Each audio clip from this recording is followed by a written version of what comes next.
Sadi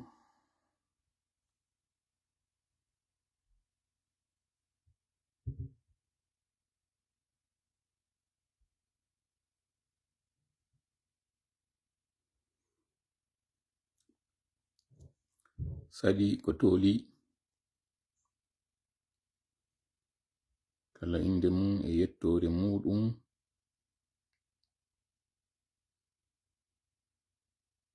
ha ɗerol meɗen ɗo. FRAPP, le Front républicain pour des actions patriotiques, e kadi tola tengela ɗerol wonnongol ngol tolimon katola ko tolimon katola ko. Aujourd'hui nous sommes le dimanche 14 décembre. Wow. Plus que 2 semaines d'ici la fin de cette année 2025. Ça file vite, hein? Ça passe vraiment vite, très vite. Comme le disait Hadja Aïssatou Bella Diallo, une semaine finie, une semaine commence. Et puis elle disait une année finie, une autre année commence. Oh, la belle époque de ces journalistes très talentueux et très talentueuses. Merci encore une fois si vous venez de nous prendre en marche. Et bienvenue à bord de votre navette intergalactique, Facebooker et Facebookeuse, internautes, fait spectateurs des 4 coins du monde. Bonjour, bonsoir, bonne nuit pour certains du côté de l'Asie. Vous êtes très nombreux. En Chine, aux Émirats Arabes Unis, particulièrement ceux de Dubaï, du côté de l'Arabie Saoudite. Vous êtes également là à nous suivre, à nous écouter, à nous témoigner votre adhésion, votre intérêt pour la page, votre amour et votre attachement à votre pays d'origine, la Guinée, que nous aimons tant, que nous aimons tous. Conakry, Touba, Mbaké, on jarama, on kadi on salmitama. Abou Ruqayya, bonjour Monsieur Ba. Bonjour à vous aussi, Abdallah Diallo, Mohamed Ali Diallo, Djibril Oredima, Lamine Jessing, Sirajo Balde, Abdraman Sadio Bari, l'infatigable, toi aussi tu es un infatigable, merci beaucoup, merci à toi. Haraino wirde non ide ngarde tokkiten lo, mi anda kombo andi, o mo bodo mo woni kanano do. Kombo andi o do. Sondari kayeso modon do, ka sengo nano goddo furdudo e do reni balejo wadudo dolokun danium. Kombo andi ko hombo ni. Kombo andi o. Si don andi wadane lanka commentaire ji. MSD Forea Diallo, bonsoir Kototola depuis Côte d'Ivoire. Bonsoir à tous les combattants de la Côte d'Ivoire. Adjamé, Tekoubé, Trècheville. Est-ce que Trècheville, est-ce qu'il y a côté Gabon, Raminato ali Gabon Midolado. Et puis,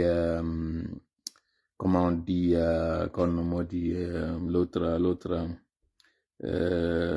l'autre endroit, comment on appelle, mina inde de miyaltinde tunko de majjitolankadi. Mais en tout cas, que vous soyez à Abidjan, que vous soyez à York City, nous vous disons bonsoir à Rayon Hiurama, Fopon Salminama, Sénégal, Gambia, Guinée-Bissau, Liberia, Sierra Leone, on Fopon Salminama, ma on salmitama e gitali kadi be Angola be wadani lan felore be ni wala watande ila mabe Angola Mozambique alors que don on bui on be ndaru den yop gon MKD Diallo wi yop ko be don gasare ko Yop City kambe be woni. Et puis Atekoubé nanem sikimi woli fi mudum kono modi kadi de nokkure modi ay goddo adno ka syndicat inde makko den hari no tawa kadi den inde no nokkure don kono modi ka syndicat transporteur kono ɓeynata modi ko andituɗo ara wiyetolan ɗon. Bonsoir frère Tola, wonnoɗo ka syndicat. Bonsoir mon grand frère Tola depuis Congo Brazzaville. Ok, Congo kadi waɗa salminama, Congo Kinshasa, Congo Brazzaville, Tekube. Ɓe Tekube ɓe garay yaltintiniɗo jungo. Lamarana Bari, on sait en Côte d'Ivoire. Ok. Général TB, Cocody peut-être, non pas na Cocody Ibrahima, merci beaucoup, na Cocody kon, mais quand même, en hiwri keɓe Cocody ben, en hiwri keɓe Grand Bassam ben, je suis à Tekube, ok, oɗo ini Tekube, Treichville, Yopougon, non, ton nokkugo, wonɗo ka syndicat, na Marcory kadi, merci Ibrahima, ne pas Marcory, kono modi ko, kono modi, inde nde min mi yaltinde tun arande mutiti kañum kadi gawal ka koni Diallo Abobo, c'est pas aussi Abobo, merci beaucoup futanke jeyal wonnoɗo harno ka syndicat ko nden inde ɗon kanko ari ɓe noddiraynomo ko honno modi ko koto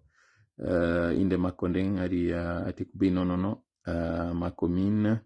salam aleykum mon général Fugumba Bari, bonsoir koto Kumasi na kadi Kumasi.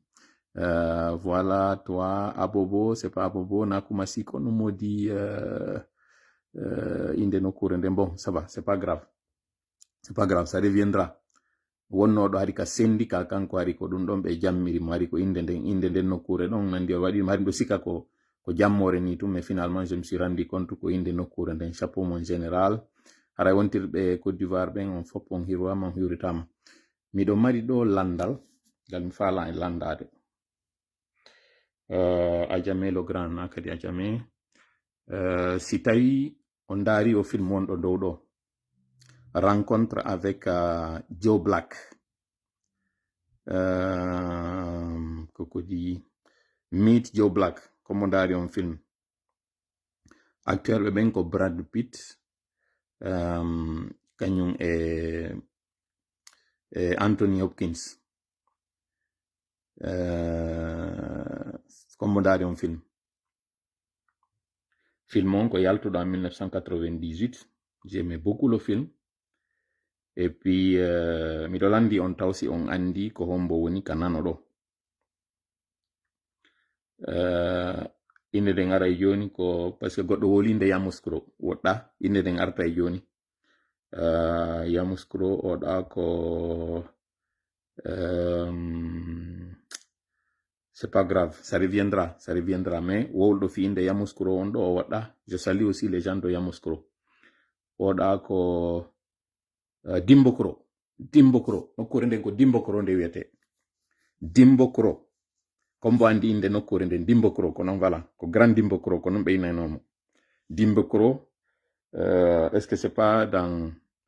c'est dans quelle localité ko Dimbokro nokkure nde wiyete, na danani kadi ko Dimbokro ko non ɓeynanomo, na dalowa kadi ko Dimbokro, koroko na koroko kañum kadi pas korogo na boake, c'est Dimbokro. Donc Dimbokro ɓeynanomo Grand Dimbokro kaka syndicat wonno. On m'a dit que c'est le nom d'une localité, mais anda si c'est vrai, mais ko Dimbokro ɓeynanomo mi nani noon Dimbokro ko inde localité wonɗo nokkugol ton. Donc haraɓe Dimbokro ɓen ɓe salminama, San Pedro également salminama. Est-ce que no wawi mi corrigeude si mi falji, mais ko Dimbokro ko non ɓeynanomo. Miɗo sikka hari ko maninka ɓe onnomo e wolde hara koro on Dimbokoro, hay ko non goɗɗo hay wiyaynomo Dimbokoro. Mari ko tirawo ko non wiyaynomo yeyi ɗon ɗon e koro ɗum onno frère Dimbokoro, hari miɗo sikka ko Dimbokoro ñande ko non nano e goɗɗo no inna ko Dimbokro ko non woyde inde nokkure nden dans une localité là-bas mi sikki vers le nord. Donc aray ɗo wawi mi corrigeude so tawi aray mi falju. Donc no minniri noon mi anda si on daari o film wonɗo ɗo Lamarana Bari inni je connais là-bas. Hankin kam yewtayno min ni mi falji inde Alpha Oumar Bari nden bisikrima mi yeggiti kono hay mi noddirimo toon kono Alpha Oumar Bari mi falano wiide.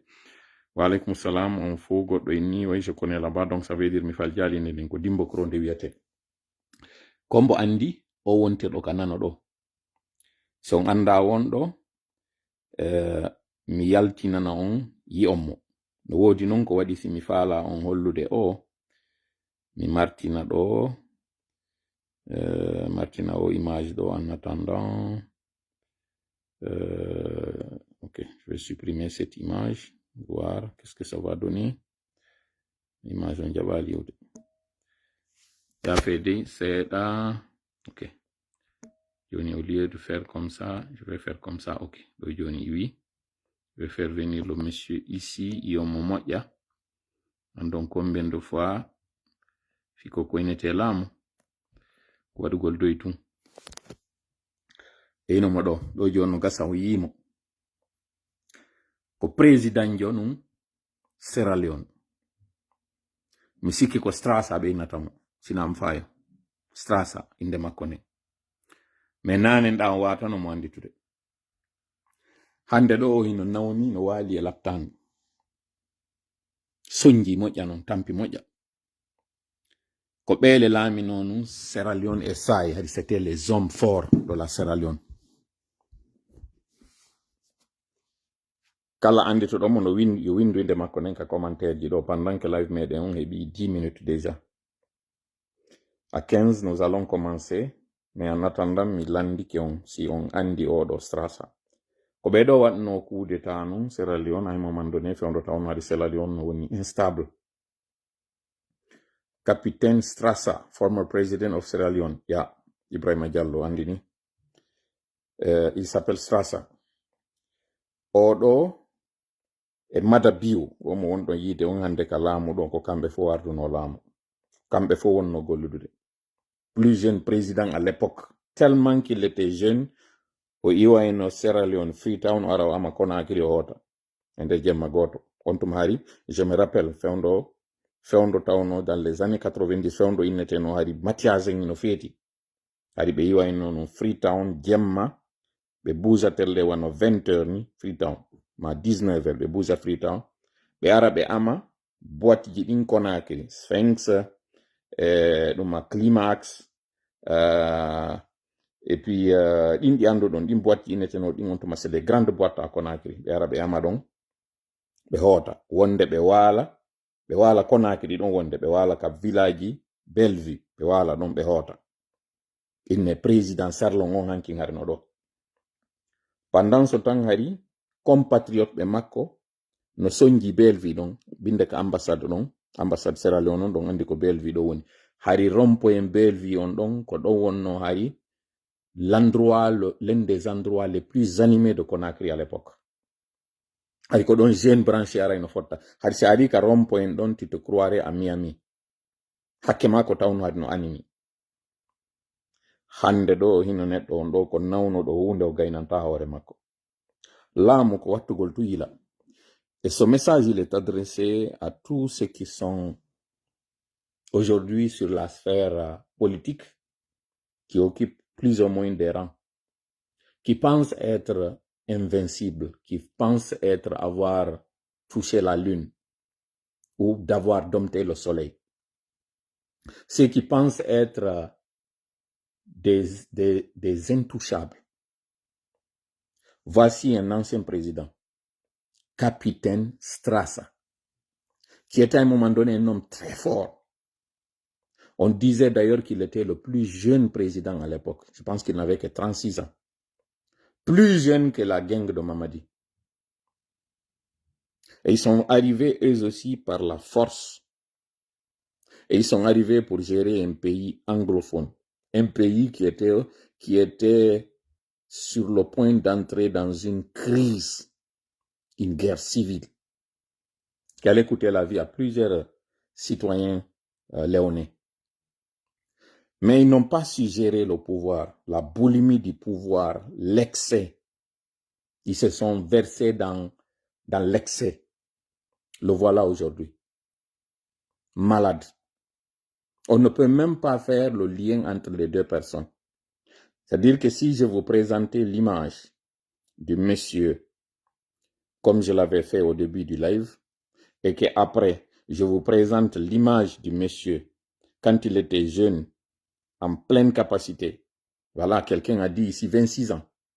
Quelqu'un a dit qu'il n'avait que 26 ans. L'époque âgée de 25 ans, vous voyez? Moi, je dis 36 ans. Il n'avait même pas 36 ans, il avait 25 ans. Vous imaginez?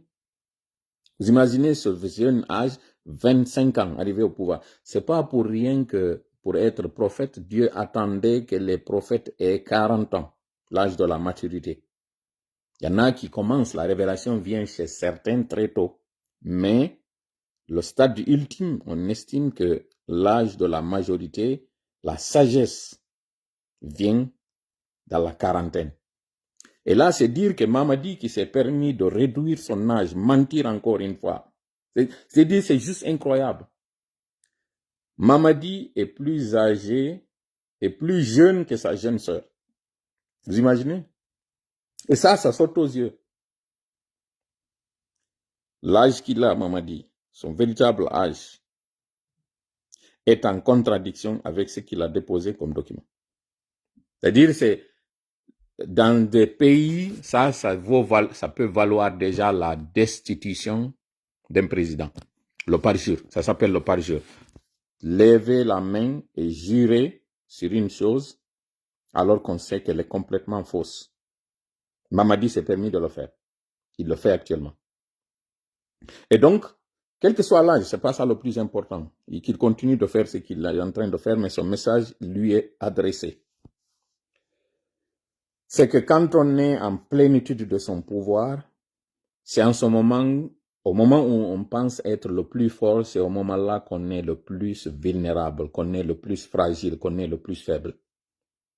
Parce que lorsqu'on admet et qu'on accepte sa fragilité, on accepte sa faillite, on accepte les limites de son pouvoir, on cherche à remédier, on cherche à contrôler le peu qu'on estime avoir. Ça, c'est une force. Mais au moment qu'on estime être invincible, qu'on estime être fort, donc infaillible, c'est au moment-là que les failles s'ouvrent et qu'on devient exposé à tout. Et c'est là où on va faire une pause. Une pause pour aller encore une fois au Bénin. Parler encore du Bénin, parce que les langues se délient. Les journalistes parlent de l'implication directe de la France. Et d'ailleurs, on parle d'une force spéciale française qui était là, qui avait intervenu dans un terrain souverain, dans un pays étranger.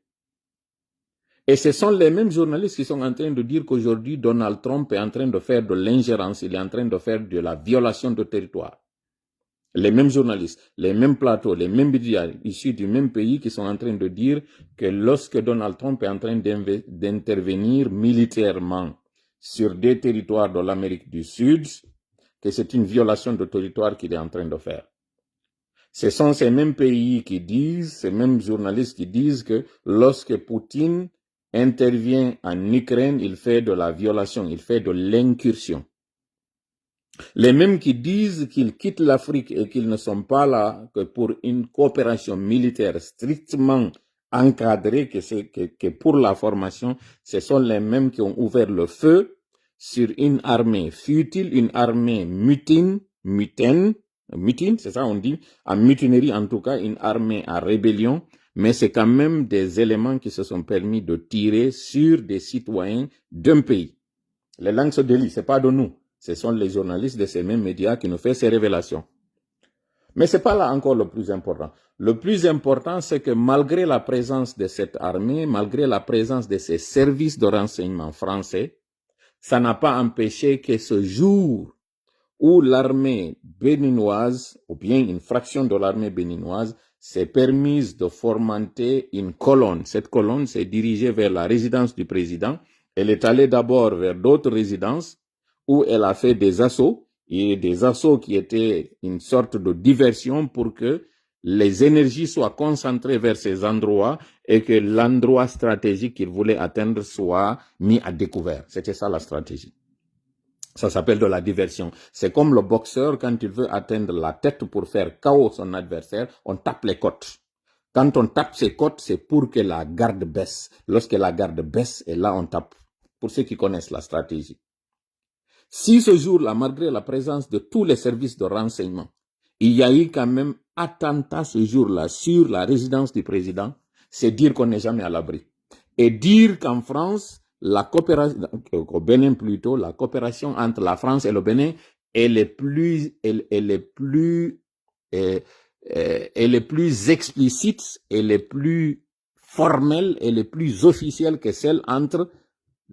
cette nébuleuse du CNRD et cette nébuleuse de l'armée française. Tout ça, c'est pour vous dire que quelles que soient les dispositions que Mamadi est en train de prendre, il y a toujours une faille. quelles que soient ces arrestations que tu es en train de faire, quelle que soit la bunkérisation que tu es en train de faire, crois-nous que tu n'es pas à l'abri. Parce que les mêmes qui te fournissent les enseignements peuvent faillir ou peuvent être en complicité avec ceux-là sur lesquels ils étaient en train de te renseigner. Le système de géopolitique actuel, tu dois le savoir puisque tu as travaillé comme agent de renseignement, comme agent de sécurité, il n'y a jamais ce système parfait, il n'y en a pas. Parce que qu'est-ce qui arrive pour que certains services puissent justifier leur présence, ils peuvent laisser passer certaines failles pour que leur présence soit justifiée. Ça, c'est un. La deuxième des choses, c'est que pour que la stratégie des 3I puisse fonctionner, on t'isole, on t'induit en erreur, puis là, on te rend impopulaire pour que tu sois facilement atteignable. Ces personnes aujourd'hui contre lesquelles tu t'ériges, Mamadi, étaient il y a quelques années des personnes qui te remontaient certaines informations. Étaient des personnes qui venaient recueillir des informations et des instructions auprès de toi. Avoir toutes ces personnes aujourd'hui contre soi n'est pas intelligent.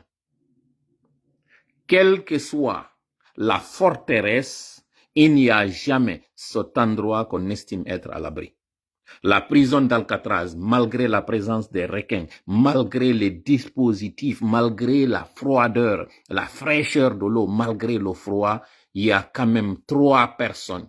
qui sont sorties de cette grande prison de Los Angeles, mais dont ni les corps, ni les informations n'ont été retrouvées jusqu'à date. Jamais. Pourtant, on estimait que cette prison était la prison la plus sécurisée au monde. Mais 3 prisonniers ont fait la malle. Ils sont sortis. Ils ont pris la poudre d'escampette.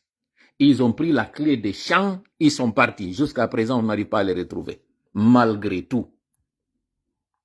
Donc là, on parle d'une évasion. Et quand il s'agit de parler d'une incursion, il n'y a jamais encore cette forteresse assez étanche pour ne pas qu'on puisse y pénétrer. Tout ça, c'est pour que tu arrêtes de fatiguer les gens, pour que tu comprennes que cette paranoïa que tu as, tu ne fais qu'exposer encore une fois et t'exposer, Mamadi. Arrête cette cabale, arrête cette chasse aux sorcières, ça ne marchera pas. Ressaisis-toi. Récemment, toutes nos sorties, c'est pour nous adresser à toi. Pourquoi? Pour que l'opinion entende. Et que l'opinion soit encore témoin. Nous ne parlons pas de l'opinion internationale. Celle-là, elle est amorphe. Celle-là, elle est spectatrice. Elle ne suit que la direction du vent. Nous parlons de l'opinion guinéenne. Celle-là, aujourd'hui, qui n'en peut plus. Celle-là, aujourd'hui, qui a du mal à gérer le train-train quotidien. Et des difficultés sont encore à venir. Celle-là doit savoir. Celle-là doit être au courant que tout ce que tu es en train de faire, tu n'es jamais à l'abri, Mamadi. Et tous ceux qui sont en train de te soutenir ne sont jamais à l'abri. Tout ce que tu fais, nous sommes au courant. Tout le monde est au courant de tout ce que tu fais. Et ce sont ces personnes-là sur lesquelles tu comptes, c'est de là que viendra le déluge. C'est de là que viendra le coup de massue. Mamadi, réveille-toi et arrête ce que tu es en train de faire. Tu ne t'en sortiras pas. Cette voix doit résonner et elle doit être comme un refrain à tous ceux-là qui hésitent et qui pensent que tu pourras t'en sortir. Tu n'as aucune espèce de chance de t'en sortir dans ce duel. On ne peut pas du tout tenir tête à tout un peuple, c'est impossible. Là, nous parlons du peuple. Nous ne parlons pas de ceux-là qui sont autour de toi. Nous parlons du peuple. Ce peuple qui est la force, qui est la colonne vertébrale, qui est la motrice, qui est la matrice en même temps. On ne peut pas du tout lui tenir tête. C'est impossible. Et toi, tu penses te bunkériser pour combien de temps? Tu penses tenir les gens sur une pression, sur un coup de fouet. Ça ne marchera pas. Les esclaves les plus j'essaie de trouver l'expression, les plus torturés sur les champs, à un moment donné, ont fini par se révolter. Et quand ils se sont révoltés, ils n'avaient ni armes. Ils n'avaient que leurs bras et leurs armes. Allez en Haïti, renseignez-vous sur la révolte des esclaves, sous la direction de Toussaint. Qu'est-ce qui s'est passé? Même si aujourd'hui, l'Haïti n'a jamais pu se libérer, parce que on n'a toujours pas du tout pardonné cette révolte d'esclaves, des gens qu'on pensait être soumis à notre cause, des gens qu'on pensait être entièrement acquis, qui ne pouvaient jamais se révolter. Malgré tout, ils se sont révoltés. Ça a été l'une des plus grandes révoltes sur l'histoire de l'humanité. Et là, nous parlons de la poudre au canon à l'époque. Ces négriers qui avaient des armes à leur position, comme toi aujourd'hui avec tes blindés, avec tes équipements qui ont des armes. Mais ça n'a pas empêché que des gens qui étaient là, soumis, ostracisés à un moment donné, c'est le terme que je cherchais, se révoltent, se déchaînent, brisent toutes les chaînes. Tu penses que le peuple de Guinée va être soumis entièrement, éternellement? Non. On peut tromper une partie du peuple tout le temps, tout le peuple une partie du temps, mais jamais tout le peuple tout le temps. Ça ne vient pas de moi. Je ne fais que le répéter. D'ailleurs, je le répète très mal. Réveillez-vous, vous qui pensez pouvoir maltraiter ce peuple de Guinée. Non, ça ne marchera pas. Nous sommes à l'ère du numérique. Nous sommes à une époque où les gens se sont réveillés. On a ouvert les yeux. On a compris qu'on peut tuer le révolutionnaire, mais jamais la révolution. Cette révolution qui est en train de se préparer, Mamadi, d'abord aura son épicentre à partir du palais d'où tu es. C'est de là que viendront les premiers coups de feu, et ce sont ces coups de feu qui alerteront le voisinage, et c'est comme ça que ça ira comme un tsunami. Et ce tsunami ne laissera personne parmi tes collaborateurs et parmi tes soutiens. Et c'est là, comme l'avait dit Sékou Touré, ça sera peut-être sa seule prémonition que l'impérialisme aura son tombeau en Guinée. Son néocolonialisme que vous êtes en train de faire renaître aura son déclin, aura son tombeau en Guinée. Crois-le ou pas, prends-le comme tu le veux. Ce défi, nous nous sommes engagés de le relever. Nous avons décidé, au prix de nos vies et de notre sang, que nous allons arrêter cette hégémonie que vous voulez installer. Ce banditisme, ce gangstérisme que vous voulez installer ne marchera pas. Nous allons vous combattre par tous les moyens possibles. Et ces moyens, nous les avons désormais parce que nous avons eu le soutien du peuple, nous avons eu le soutien de ceux-là qui étaient tes complices. C'est tout ce qui nous restait. C'est ce que nous avions voulu. Le réveil commence à se sentir. Les gens ont compris. Toi-même, tu as compris. Au sein même de l'organisation, vous avez compris que vous êtes dans du néant. Vous êtes des faux, vous êtes dans du faux. Voilà le réveil. On dit que lorsque le jour où l'aveugle verra, il verra plus loin que ce qu'il voyait. Parce que lui, il utilisera ce qu'il avait comme vue, celle-là qui est différente de notre vue, et en plus de cette vue qu'il avait, s'ajoutera à celle-là la vue qu'il vient d'avoir. Et le jour où le sourd entendra, il entendra plus que ceux-là qui entendaient. Parce qu'en plus des mimiques qu'il avait pour savoir et sentir ce qu'on veut lui dire, il aura en plus de ça cette ouïe qui fera qu'il va entendre. C'est ça le peuple de Guinée aujourd'hui. Non seulement qu'il a vu, mais il entend. Et le jour où le mieux parlera, sa parole sera entendue au-delà du possible. Sa voix ira au-delà du possible. Et c'est ça que nous sommes en train de faire. Nos voix résonneront, elles entreront dans des endroits imperméables, des endroits où on pensait qu'une voix ne pouvait pas y pénétrer. Et à la vitesse du son et de la lumière. Peuple de Guinée, le moment n'est pas loin. La délivrance est pour bientôt. Bientôt, tu seras libéré, peuple de Guinée. Peuple de Guinée, tes cris seront entendus parce que tu as parlé, parce qu'enfin tu commences à faire des gestes pour qu'on comprenne que oui, tu as besoin d'être aidé et tu as fait cette aspiration vers l'aide. Tu commences à t'aider et toi et le ciel t'aidera. Mamadi Doumbouya. Comme l'appel du passager avant le décollage, nous faisons un dernier appel. Appel à tous les passagers en direction de tel endroit. Ceci est le dernier appel. Venez embarquer. Mais on dira à celui-là qui s'est enregistré, mais qui va manquer l'appel, désormais vous êtes booké pour le prochain vol. Mamadi, tu vas être laissé au tarmac. Ton avion ne décollera pas. Entends ça très bien et mets ça dans ta crânière, que ton avion ne décollera pas. Tu n'as pas reçu l'aval de la tour de contrôle. Tu ne bougeras pas. Et si tu forces la situation pour décoller, sache que c'est le crash qui t'attend. À toi de faire le choix. أعوذ بالله السميع العليم من الشيطان الرجيم بسم الله الرحمن الرحيم رب اشرح لي صدري ويسر لي أمري واحلل عقدة من لساني يفقهوا قولي ربنا علمنا ما ينفعنا وانفعنا بما علمتنا وزدنا علما نافعا واجعلنا للمتقين إماما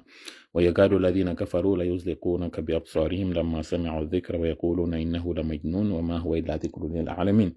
وما رميت إذ رميت ولكن الله رمى بل نقذف بالحق على الباطل فيدمغه فإذا هو زاحق ولكم الويل مما تصفون وقل جاء الحق وزهق الباطل إن الباطل كان زهوقا ما جئتم به السحر إن الله سيبطله إن الله سيبطله إن الله سيبطله إن الله لا يصلح عمل المفسدين وما هم بضارين به من أحد إلا بإذن الله وما هم بضارين به من أحد إلا بإذن الله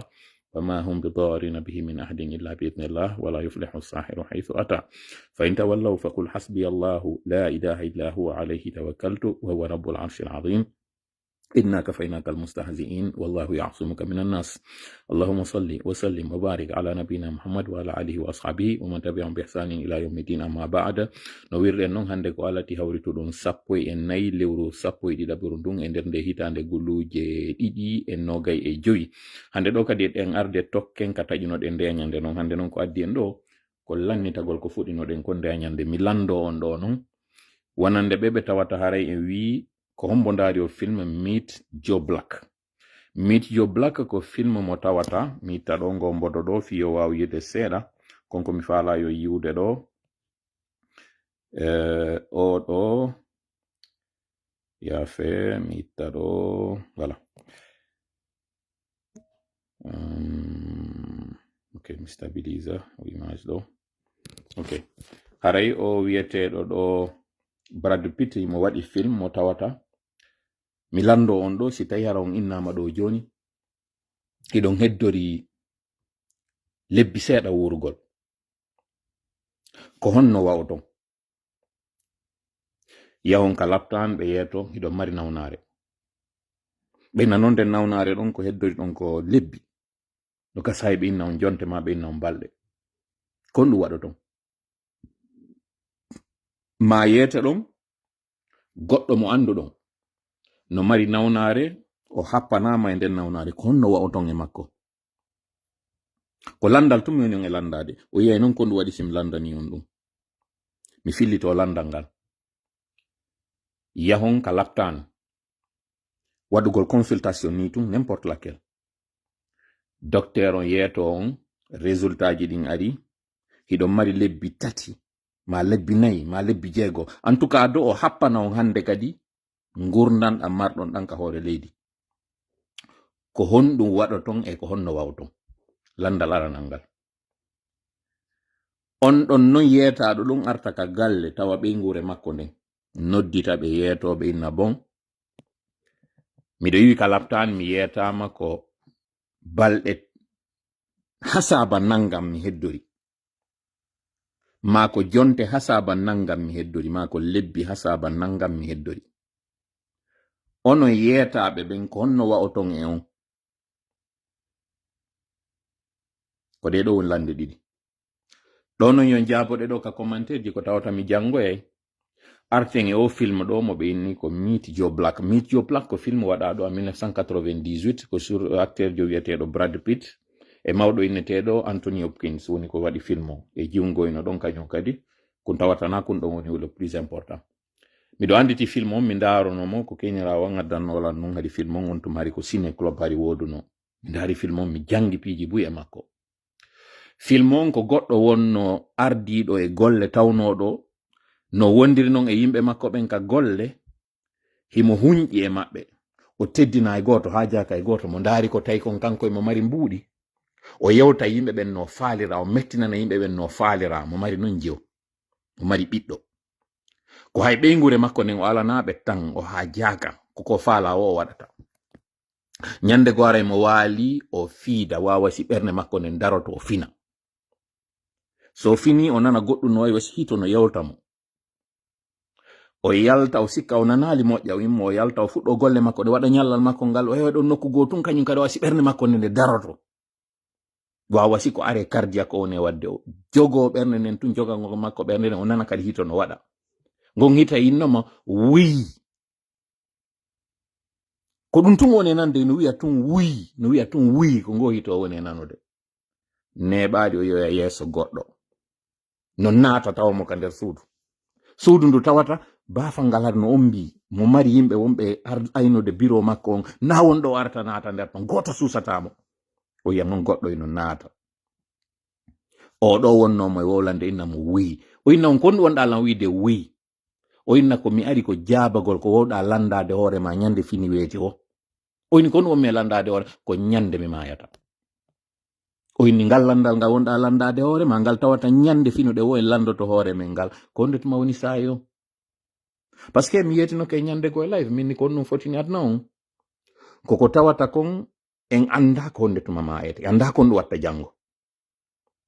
sen andino kon ɗum watta janngo hande kadi ara adna on fota ɓay sika mi jooɗi ɗo miɗo andi janngo ko ɗum ɗo feƴƴata hande kadi haray suspense ala haray miɗo andi ko woni e wadde janngo kon donc mi immoto mi yaha ɗo yahowo anduɗo ko ɗum ɗo woni e wadde ɗum no wara sa ndaari film ɗa andi acteur o ma e maɗa andi o mayata donc hande kadi suspense ala ko ɗum ɗo woni ko fotini aduna on kono ko ɗum ɗo kadi hulɓini aduna on ɓay ko hulɓinirimo ko ɓay a anda nde waɗata ɓay non anda nde waɗata ɗa wawi yo tawe e alhaali mo tawata hari a habbaki ɓay non anda ɗum ɗon ko honɗum woni lekki muɗum kin kala ko wonɗa e waɗirde waɗir wasi sa'i mo wonɗa e mo wokon ɗo woni sakkitorojo par ce que justement nde mayde ɗo si nde yaltiti e makko o tawnoɗo ko hunƴuɗo o tawnoɗo ɗo ko ƴagguɗo o tawnoɗon ɗo o teddina e goto mayde nden nde wiyamo ko min woni mayde nden ko min ari mi ari hande jabagol ma andinama wonde ma sa'i ma on hewti mi aranima hande kono tawa o hebilaki kanko e mayde nden ɓe yewta o yewtida e nde mayde ɗo hande innamo gasi joni koko yewtuɗa lan ɗo kon fo e hino ko wonɗen wadde kon joni hiɗen waɗude ɗo haldigal hiɗen haldidude wonde ma mayde maɗa nde nde sattay no moƴƴa non mi soñjete no moƴƴa non dille ɗen mi waɗay no tampa moƴƴa perda heɓa soñjaji ɗin fo na non exactement woliyota mais ko fino famire monen e yewtide ɗo par ce que film ono ton ɗo wawi mo darde o inna joni en halday woni en wonday mi wonay wa neɗɗo yimɓe ɓen hara yiyay lan mi ƴettay ndi mbaadi o neɗɗo mo yiwɗa ɗo luttuɓɓen fo kadi yiyammi jendiɗen ƴawriɗen joldiɗen si a waɗi jikku moƴƴo a moƴƴike jama on a moƴƴike an a waɗi ha min tigi min mi ala ɗuma mi ala so'o mayde nden nde ha jaka si nde ari nde ƴettay wonkiki nde yaada e mum nde ha jaka nde ala yurmede nde tefata nde darata ene si mi ƴetti wonki oɗo ki yimɓe kaari e kaari sunoto kanki ki anda ɗum ki anda marɗo ki ala ki mo ala kinni ɓay non mi ala ɗum ko mi so'a mi ala sentiment mi torike ma ya waɗinan yerɗe balɗe ɗe wonɗe wodde ɗo waɗu ha mi so'a onon kadi yimɓe ɓen ko so'oton ko mayde nde wiyamo ɗum ɓe halda ɗum on sa'i mo ɓe yewti ɗon fi muɗum wondema awa o ari so ari non ko ma o naɓa wonkikin kono joni konko ɓe haldi ɗon si oya hunni kan kadi o hunna yo accay mo ɗo taw taw mo mari ɓiɗɗo jiwo mo yiɗi o falaka accude o ni mo mari kadi jawlindi tawata o falaka yo ndi yarirni mayde nden no ñande o waɗi goɗɗum ka boni wo nde ɓiƴay mo ɓe dirɓe nder makko nden tuma o fuɗɗi monade o fuɗɗo wadde ko boni ɓernde makko nde wawasi nde daroto wawasi o maaya o ndara mayde nden o anda nde kayri ɗo ko ɗum ɗo nde habbi o sanza kisan o waɗa ɗo yo mayde nden waɗoy ko nde waɗata kon ɗo yo saayi mo ɓe haldi on wondema o ɓeyditanimo ha nden ñande hewtu jama on fop hande kadi hari oɗo o waylike e maɓɓe bonnoɗo on wonti hari moƴƴuɗo hari o woni yurmeteɗo o watti seppude hari o seppatako ka otowal makko tun golloɓe makko ɓen o watti andude inde maɓɓe tigi o watti andude kon woni sonjaji maɓɓe o watti tefude par ce que o andi hande kadi saayi makko on ka leydi limama hande kadi happama o woni neɗɗo ɓurɗo e moƴƴude on ka hoore leydi yimɓe luttuɓe kadi añunoɓe mo ɓen iwtirnoɓe ɓaawo makko fi mbuuɗi tawnoɓe heɓe yiɗamo kono ɓaytun ko o lanɗo maɓɓe ɓaytun kanko woni e ƴoggude hoore maɓɓe tawoɓe ko ɓe falanowo ko yiwgol yo maayo ko yiwgol yo o soñjo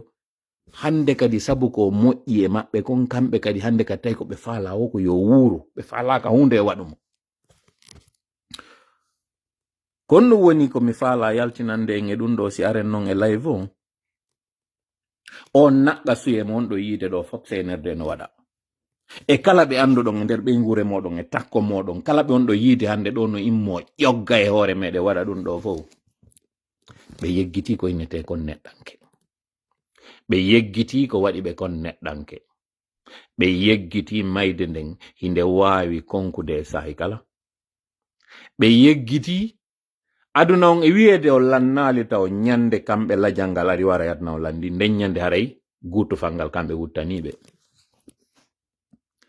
si neɗɗo on jooɗike ƴetti saayi won ɓurkun e fanɗude miijitike fi ngurdam muɗum ɗan anditi o saayi mo wonɗen ɗo e welde o saayi mo wonɗen ɗo e mettude no alhaali o woniri wo no woodi ko arata tawata tefata ɗiɗo ɗiɗi tefata hino weli tefata hino metti si hewti sorta e tu woni yaha no nelaɗo sallallah sallam makiri noon ko on arowo itta ko weli kon on arowo taƴa ko weli kon nden mayde nde ɓe noddiri noon nde ɗo si on neɗɗo anditi nde'e o bonotako e goɗɗo wona ɗo bonede on kadi e mum si anditi nde no arande goɗɗo ka o boni o ka o boni sa andi hande kadi happama no yirta neɗɗo on no wayloto ɗum ɗo ko moni e fewtinde ko kala onon ɓe tawɓe ɗo hande ko mawɓe ko ngardiɓe ka diina ma ka dawla ko marɓe kaalisi ma on ala kaalisi kono onon wonɓe yiwtirde ɓaawo senirde ɗo ƴawra joldida e makko no mi holliri noon strasa ka fuɗɗode ɗo aduda daranaki hay goto no mettani on noon fii kayi on ɗum ɓay hande ɗo hiɗon ƴawde e otoje hiɗon mari garde korɓe hiɗon jonna mbuuɗi ɗon ƴawra ɗon jolda hiɗon faaminana wondema ko malaykaɓe strasa ñande jogino doole so yetano arayno e nder gurdam makko e aduna on tawa ko yo waalo e laptan lanɗo go ara tawa mo ɗon tawa ko o fewjata fi makko o ñaami so ñaamali walle mo ñaama o ñawndike kon ɗum docteur ɓen hande wi fi makko oɗo hande kadi o mapaki few kanko strasa fi yugol ko laamu o faala hande ɗo ka woni ɗon ko mapinimo ko cellal makko ngal gurdam makko ɗan wonki makko kin ko honde tuma Allah makko on arantaki wonki ɗon ko ɗum ɗo mapini strasa ka wonɗon kono mada biwde no natata mo ka wali ka laptan ɗon ka danki makko ndaramo mada biw reniramo non goy mada biw reniramo non mada biw ko reni ko kanko il n'a pas été assez chanceux ko ɗum waɗi simo e alhaali on ɗo alors que non kanko mada biw wonki makko no taƴe tami kanko strasa haraymo ɗon himo lutti ɗon kakol keccol no yana acca kakol yorgol iwen sarlo na ɗum ɗo woni but on mi ƴettoray ɗum to woni misal mi ara hande ɗo ɗi gardiji fop wonɗi takko moɗon ono wonɓe ƴawrude jolda ɗo ina woodi ko yeggiti ɗon ma no woodi ka yawiti ɗon Allah tawɗo on ko kanko jonni ɗum ɗo mo wawi jattitude ɗum ɗo e nder hinƴande sabu si wonki goto e moɗon ɗo o tami konko weli ɗon kon fo hande kadi ɗin ladhatiji ɗon fo hande kadi haray ɗi taƴi ko ɗum si nelaɗo sallallahu alaihi wasallam ɓe maki qati'u ladhat taƴowal ko weli ɗon kon ko weli ɗo won ɗon iwtirde ɓaawo muɗum ko weli ɗo wuminɗini on yeggituɗon no woodi goɗɗum ngo ko ɓuri ɗum ɗo mawnude sabu konko arata ɗon taƴa konko weli ɗon koye hinƴande ɗum taƴirta goy ɗum ɗo landaki sarde combat fus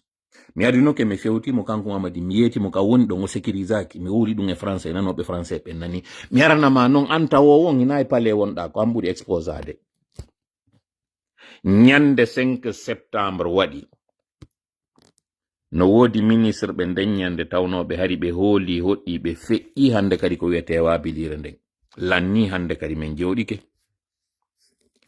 ɓay ɓe nani ko waɗi ɗon kon ɓe noddi téléphone ji woɓɓe goɓe ɓe andunoyno ka binde pale téléphone ji maɓɓe soni ɓe ƴettali par ce que ɓe warama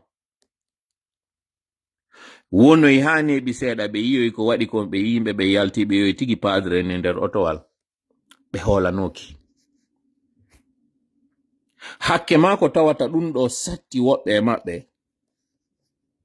ɓe wiisi ɗum ɗo feƴƴi kamɓe fi haala laamu ɓe woltata hande kadi no woodi ɓen lande yewtide e woɓɓe ancien ministre ɓe yertoto kono wano nden ñande hari ɓe hooli no hoɗɗino si ɓe marno sonja ko adonum ɓe waɗude num 3e mandat ɓe feƴƴa ɓe ara ɓe jooɗo kamɓe hari ɓe hooli ke lanni ko mbawdi Allah ndinni seke innama amru ida arada shay'an ko an yaqula lahu kun fayakun ko yo wiw ɗum tigi tun wonu haray ɗum tigi woni kun on ka wiwgol ɗon won haray waɗi awa ko non kadi woni royta won ko woni e waɗoyde ɗo ko e personne ne sera à l'abri ƴettire noon haalan kam woni e woldude ɗo ko haala cakane mi faala en hollude ɗo image mo tawata ko suudu ndu Mamadi en ƴetti ndun labe ɓe waɗi wo ko siège régional on iɗon andi kon ɗum woni tarika ndun suudu moƴƴa ɗon andi kon ɗum woni alhaali ndun suudu ka ɓe waɗi siège régional on ɗon mi sika ɗon andi iɗon andi ministre jo lagini harno marnoɓe innamo Alpha Ousmane sikko Alpha Ousmane Ba kako Alpha Ousmane Diallo mo Pita Bomboli kanko wonno ministre de l'urbanisme et mi sikki e l'habitat Kaporo Ray ɓurɓe ɓengoy ko ɓuri mo andirde ko ministre Alpha Omar Kaporo Ray wasi ko Kaporo Ray hay e hoɗuno ko e sa'i ka wonno ministre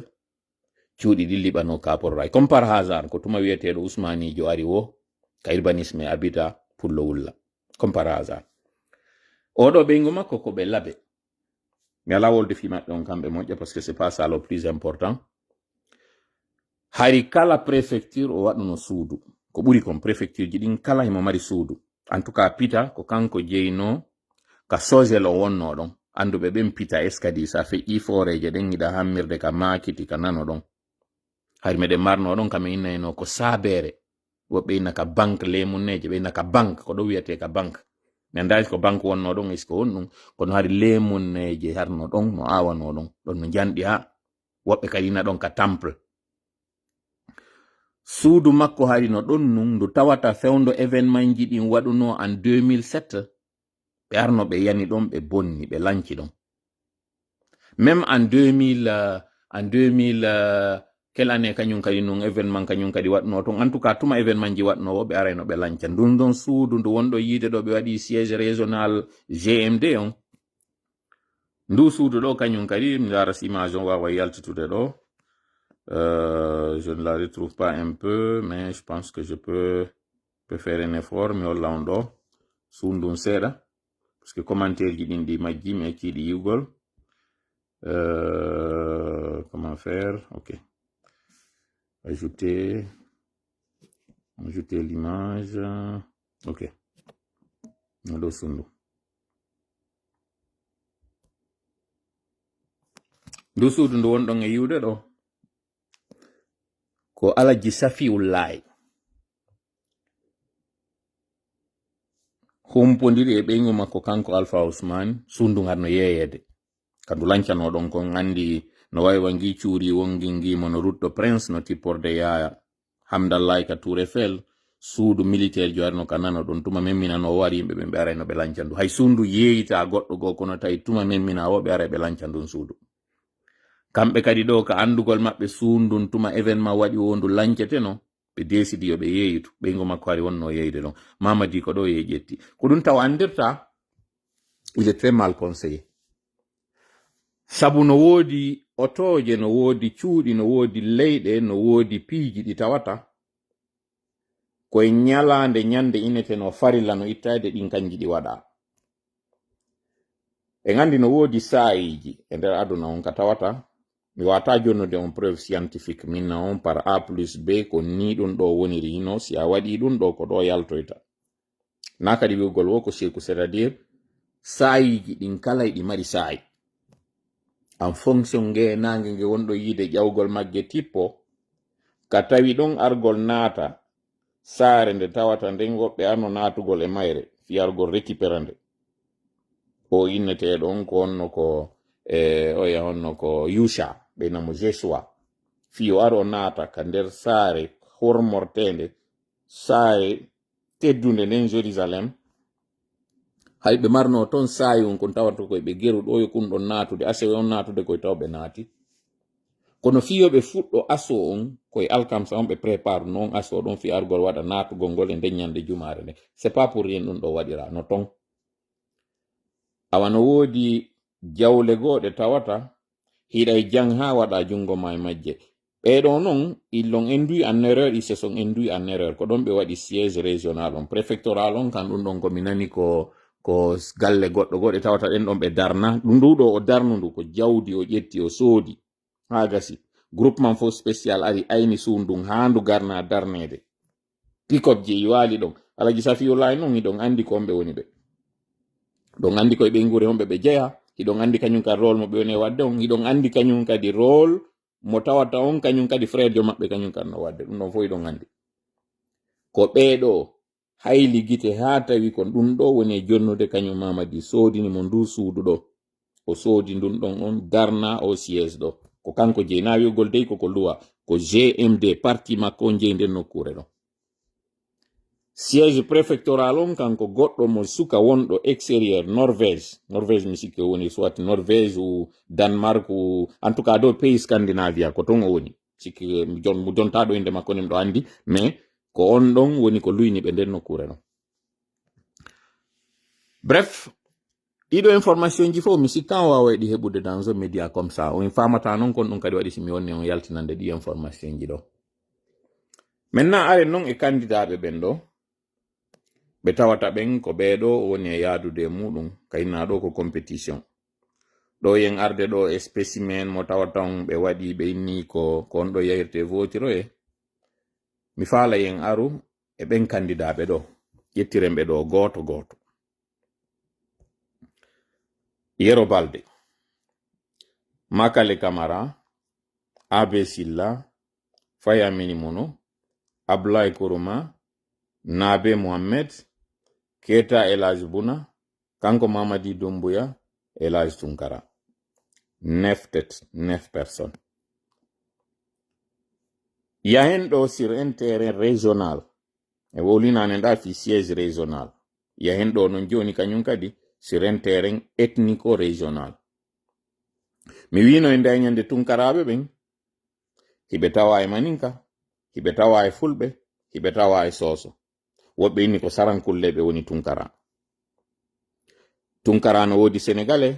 tunkara no wodi malien tunkara no wodi ivoirien tunkara no wodi gambien tunkara no wodi hay léoné tunkara no wodi kono no ɓe windirta noon tunkara on ko iwi kamɓe ɓe windata Keta kañum kadi paare no wodi malien no wodi ivoirien no wodi fof ɗiɗo e nder ɓeɗo fof si no wodi goto mo tawata haray en jiɓotako ko e leƴƴi honɓe ɓe wi ko fayamini mono e kañum e kañum o honno Yero Balde ɓeɗo ɗiɗo oɗa ko pullo mo Fuuta oɗa ko Fore Sédio mo Fore kono Mamadi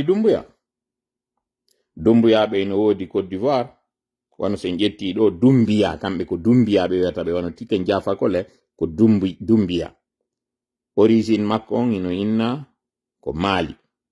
woɓɓe inna origine makko on ko Côte d'Ivoire tigi. Tout compte fait ɗo mi wi hoore makko ko tanirawo oya honno Samori Touré nun lamateri makko ndin ko wonno ko Côte d'Ivoire, Lagine e Mali, ko ɗiɗo wonno. Donc ɗum ɗo fof eɗen andi ko division territoire ari waɗi ha ɗiɗo seddi, mais wota en woɗɗito na ɗum ɗo woni objectif on. Donc ça c'est pas le plus important. Le plus important ko hollugol on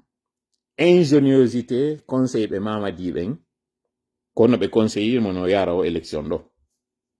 Fino yon faamu moƴƴa jeu de dame mo waɗi on wonande ɓe wonɓe wiide ɗo wallitoɗe Yero Balde se wallitike Yero Balde cri surprise o waɗay ko feƴƴi ko Guinée Bissau no wawi latade fewla Guinée. Mi moosana e ɓeɗo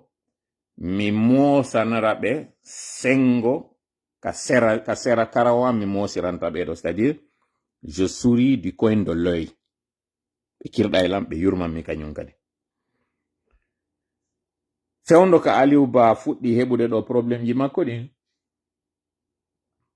ɓe immi taw ɓe yehi ɓe prépari ganta e ɗum ɗum taw gibi France. Ko gibi France ngayka kan jasanamo kanko Aliou Ba. Fi hollugol on ɗo wondema e ñoranto France net. Se ñoranaki France mi yetike o min ko mboddi ndin ko hoore nden min mi haaja e mo, mi haajaka min e bukki ɗin. Mboddi kandi mawni o kandi mawni, simi nangi hundu kon mi jogike, sindi faala ndi taggoto ndi taaro moƴƴa ko ndu lutti kon e ɓandu andum. ɓay tum miɗo jogi dande, miɗo jogi hundu kon, ko hunduko ɗo tawo ko ɗo soppata, ko ɗo moɗata wonande moɗori ndin, simi nangi min hoore nden hande kay mi haajaka e ko lutti kon. Ko nden ɗon hoore ko nde mi fuƴata ka leydi, ko nde ɗo mi taƴata ko woni kon fof ko nde ɗo ndaare ko Mamadi mon e tappude. Mi haajaka min e luttuɓe, je n'ai rien à faire aux autres. Mi haajaka e maɓɓe, si ɓe faala luttuɓe ɓe waɗa e nuisance on ɗum tigi de. Ko ka boxer jon tawata siɗa wadde boxe fiyo hetto hoore nden ko cabbi maɗa ɗin o tappata, so tappima cabbi ɗin hoore nde yaltita e joni. Ɓeɗo koko ɓe onen e yaltinande ɗo fof yo waɗu ko kon ɗo yiide gi cinéma wiɗo fof o yiisu ka wiwno ɗon yalti yenniɗo bawuri wowri ko wodi kon fof o yalti onni ko intelligence artificielle. C'est pas le plus important. Ton comment to fiɗin piji yeggiteɗi,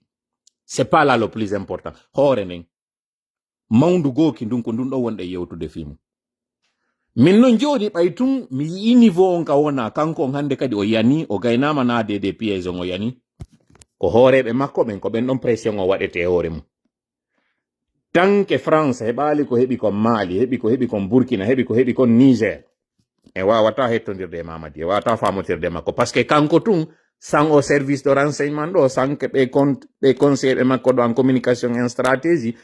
tant que ɓeɗo ɓe démasquaka ɓe yaltina e kene en aray ɗo viden chargeur ji meɗen e piji ɗi tawta ɗuma jentite moƴƴa non kum parti on ɗo famum ko moƴƴa anden.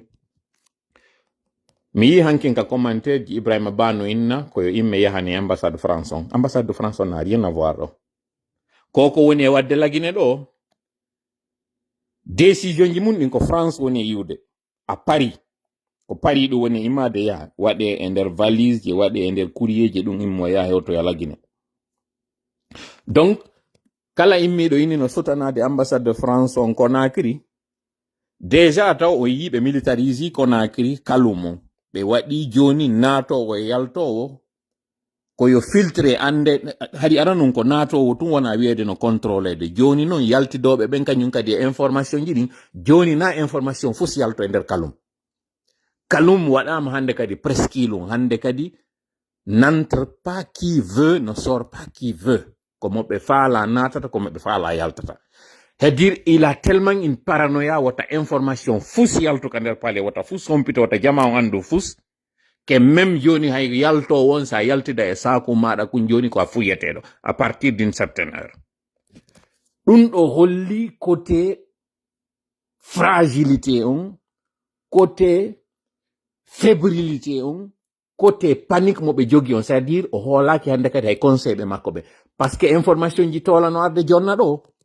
il se dit que c'est impossible yo ɗi information ji ɗo taw goɗɗo wawa ɗi heɓude mo tawata na won ɗo iwride côté France. Donc o hoolaki ɓe hay kamɓe tigi, sauf que il faut sendiniren Mamadi no mari conseiller ɓe tato. c'est-à-dire 3 groupes sooriɓe formuɗe mo ɓen tawɓe ɓen ko prolongement armée française on kulol ngol ɓe maringol par ce que géopolitique mondial on hande ɗo gere on fof ko Chine gere on fof ko Russie ɓeɗo noon ko honto woni heɓude doole kaka industrie maɓɓe kaka production maɓɓe oɗo noon production maɓɓe ko Afrique woni e yiwde koyo gere teɗen fop lagine ka tawata ɗo hande gisement ɓurɗo e janɗude on côté industrie si tawi tun chinois ɓen Russie ɓen turque ɓen hettori ɗum ɗo hande kadi ara Europe occidentale on hande kadi ara gayni mayde yani few donc il faut tout faire tout possible ko ma wawa on famude o enjeu ɗo andon si e ñoranaki ɗum ɗo koko fokkita ɗo ko ɓe prêt ɓe maya e ɗum ɗo ko ɓe prêt ɓe perda crédibilité maɓɓe on mais il n'est pas question yo ɗum ɗo wawa échappude ɓe il n'en est pas question on humpitike Benin ko force spéciale on sifano ɓe waɗi non net Côte d'Ivoire yoɓe immoɓe yaha ɓe déloge mo kanko Gbagbo ɗo non ɗo ɓe délojude ɗo ɓe ara ɓe opposi kamɓe tigi ɓe ƴetti pinkaji ɓe felli arɓe ɓen ino wadde asso e palais on fiyo ɓe wawa repusude ɓe tawi ɗum ɗo yonali ɓe ƴetti migje ka dow ɗen migje ɗo ari jokki blendeje ɗen bombarde ɗe blendeje ɗo jokkiɓe ka retranchement ji maɓɓe par ce que ce que vous devez savoir arɓe waɗi asso on Benin na Beninwaɓe tun pays ji ka Sahel ɗon AES on ɗon no tawa e arnoɓe waɗi asso on ɗon na non kamɓe tun kañum kadi portoɓe no tawa e arnoɓe waɗi asso on Benin ɗiɗo fof au fil du temps wawoto yawoyde yiyon ɗiɗo fop yaltinire doydoy donc tous les moyens sont permis tout est mis à leur disposition fi wota précaré lagine on wawɓe échappude si en wawi non famude ɗi groupe ji tati wonɗi mo e sutende ɗo sooriɓe tawɓe ɓen ko prolongement maɓɓe ko kanko woni neɗɗo maɓɓe on ɗon fiyargol joƴƴintina néocolonialisme opérateur ɓe tawɓe ɓen kañum kadi ko homme d'affaires club de Paris tawɓe ɓen kamɓe kadi investissement maɓɓe on fii ka tawi ɓen ɓe waɗama en difficulté au Sénégal en attendant ɓe waddidirɓe Sénégal ɓen ɗon entre Sonko e Diomaye ɓe wawa artude Sénégal ɗon koye ɓe geru gereteɗen fop ɓe wawa kañum kadi investisude laggine ɓe wawa récupérde perte ji maɓɓe ɗin mais par dessus tout ko honɗum ɓuri ɓe mapinde ko fii ɗi gisement ji jawle wonɗe ɗen ka leydi ɗo wota ɗeɗo échappude la mauvaise nouvelle non c'est que Mamadi no utilise ɓe ha gayna sifanno débit waɗi non honno Tchad ko ɗum kadi o waɗata ɓe ko kanko e arabu ɓen fokkite oɗo noon message Allah waɗi ɓe hendike mo ɓe faami malheureusement sooriɓe ɓen service de renseignement makko on hino fondi laachatamo kanko équipe mo ɓe ƴetti on équipe de communication civile ɓe ɓen ɓe tawata ɓen lobby makko mo jogino on non côté ko Lansana Kouyaté wallunoɓe ɗo ɓe heɓi lobby ɓay tu yehi ha ɓe éliminimo kanko ɓe yiltimo fi wota ɓe heɓi obstacle fou ɓe sanji ko ɓe haldiduno e makko kon fou ko haldano koye ɓe wadde coup on ƴette jonne civil jo en sa personne kanko Lansana kanko ino tawa e finance ɓe fiyo ɗum ɗo waw laatade oɗo ino wontirimo bude ino deƴƴirimo few kono artugol non joni kam inni on ɗon géopolitique tawgol ngol kaka leƴƴi woni yarde Mamadi élimine kala ko wiyete obstacle ɓay tum mo andi il est impopulaire o wata yaltoyde mum o écarte danger ji ɗi o waɗi élection yo yawɗo tawara enjeu ji ɗin ko honto ko base ko haute Guinée e moyenne Guinée c'est à dire o reproduise schéma tawɗo on gibi tan colonisation ko ɗiɗo ɗiɗi woni e waɗude ko innete kon compétition fewndo ka colonisation hino andano ko entre l'empire du Mali tawɗon ko on ɗon woni ko Sékou Touré woni représentude c'est à dire Mandengon mi andina en ɗo no wonande ɓe anda ɓen Sékou Touré na kañum créé PDG Sékou Touré hina hay membre jo PDG non adi PDG RDA ari o tawano kay maɓɓe Sékou Touré ko beyla iwi Sékou Touré hinamo farana hay en tant que tel ko iwdi ndi woni farana kono ko beyla Sékou Touré iwi ko ɗon o atti créé de mouvement politique makko arano mo mari inde ton kono mi yeggitinde parce que c'est pas ça le plus important si hande ɗo haute Guinée e moyenne Guinée jonnidiri juuɗe goto wata wonde contre maɓɓe puissance étrangère ay goto wata arde contrôle ala Guinée joni noon ɓeɗo ɗiɗo ko ma ɓe divisé ko ma ɓeɗo ɗiɗo ɓe waɗe en compétition ko ma heɓo goɗɗo e ɓeɗo heɓe goɗɗo e ɓeeɗa so yinanen kam wonno expliquude mi ɗo innude on keeta ino woodi tawoɓe ko keeta malien keeta ɗuma honno sénégalais keeta guinéen min on kanyum kadi ɓe ketaɓe ɗo no wodi keta pullo no wodi keta jalunke no wodi keta maninka no wodi keta moriane no wodi keta ɓeɗo fop no wodi mais ɓeɗo fop ɓe représenta fus ko figiranɓe ɗowtituɓe enjeu on ɗo fof ko entre makko kanko Mamadi e Yero Balde mi fala noon yen waɗu ɗo ni coup de projecteur e makko kanko Yero Balde par ce que luttuɓen fof no mi wiri on non faya ko waɗira ɗon ko fi tout simplement wota wiye fore siyeɓɓen kamɓe kadi goɗɗo représentali nder ton ko yimɓe nayo wonɗon e yiide ɗo particulièrement wonɓe wiyede ɗo élection ji ɗin ko autour de AB Silla fi zone Kindi on e Baskot ton mo tawata on imo ñaami mbuuɗi fewndo ka wonno ka département de l'énergie ɓe ari ɓe ɓiƴirimo ɗon yo ar kanko kadi o tawe o présenté malgré que mo andi o ala fait chance de réussite ɗum ɗon ko kanko imo ɗon deuxième candidat on ko Faya Milimono oɗo kañum kadi représente sud on Guinée du Sud troisième candidat on ko Yero Balde oɗo kañum kadi représente Fouta on fo wonana noon ɓe anda ɓen Yero Balde démarche ɗi wonno wadde ɗin fo fewndo ka CNRD ko ɗin ɗi tawata ɓe yeetimo ko satti ɓiɗi wo hoti Guinée o ta memudey ko satti ɓiɗi wo ɗum ɗon kadi mo andi ta memudey hoti Guinée o concentro e moyen Guinée menen kadi moyen Guinée on to laissera le salut a accay noon min heɓa ville ji e nder moyen Guinée on ɗi tawata ɗin en ara senden ɗi pourquoi fi o tawi e ko vote ethnique waɗa menen kadi mi wawante accande partiji go e bas Guinée mais kon ɗum woni kanko rôle mo joui on taw kanko taw Yero Balde wonande ɓen tawɓe ɓen hino wiwde ɗo oui qu'il peut incarner le changement oui qu'il peut incarner l'espoir et tout no gasa on yi ka parcours makko mo waɗi on déjà quelqu'un de très intelligent o rewi GAC Global Alumina Corporation miɗo andi noon ɗum ɗo welata kañum kadi woɓɓe gogoy koko mon e yaltinde ɗo e dokken même diron que accusation grave mi woni e waɗude hiɗon humpiti Global Alumina Corporation difficulté ji ɓe aɗi ɗin kamɓe CNRD hiɗon andi ko on ɗum waɗi si tawi kala ko ɓe marno kon gestion interne waɗama o grand jour CNRD desidi ɓeɗo kañum kadi roccinayi fi maɓɓe on tefi ɗum ɗo moƴƴa on andi on tefi on andi kon to ɗin information ji wawgol andan net kon non ɓe waɗi si tawi kamɓe ɓe ari ɓe inni ɓe jaɓiti ɓe kamɓe permis maɓɓe on alors je vais vous expliquer Yero Balde comme je vous ai dit c'est un cadre très compétent d'ailleurs pour ceux qui ne le savent pas il faisait partie des 4 tickets ɗi tawata ɗin ka yiyano tawi puuto fuɗɗike wonde fayible o fuɗɗike wonde o yi'ali enjeu on o fuɗɗike ƴettude kanko tu wasi aw ɓay o jaɓali proposition mo waɗanano on en 2020 2021 yo waɗu no sifa Ba Mamadou waɗirannomo noon yi'a tun anda o fuɗɗike wadde lemiji makko ɗin en cadre ka yo addu goɗɗo o ɓanna yahi proposition de 4 personnes yahi proposition de 2 parties aux 4 personnes ɓe ɗo mi wawlata fi luttuɓen parce que ça comme je vous ai dit en ala natude détails ji gono ton hande Yero Balde fait partie de certaines options innanoɗi ɗin yo taw ko kanji proposete fi yo taw alternative no wodi fi on inetejo leader jo yurɗo Fouta parce que malheureusement c'est une question d'ethnie malheureusement mais taw yeggitu mi wini on nanen jamfa ka Aliou Ba waɗa kanko France ka iwriri seede non ka France ka iwriri ton Aliou Ba contactan no hari mo États-Unis fi entrevue mo duwanno waɗidude on e RFI o inni mo yalti ɓe wakkili waɗugol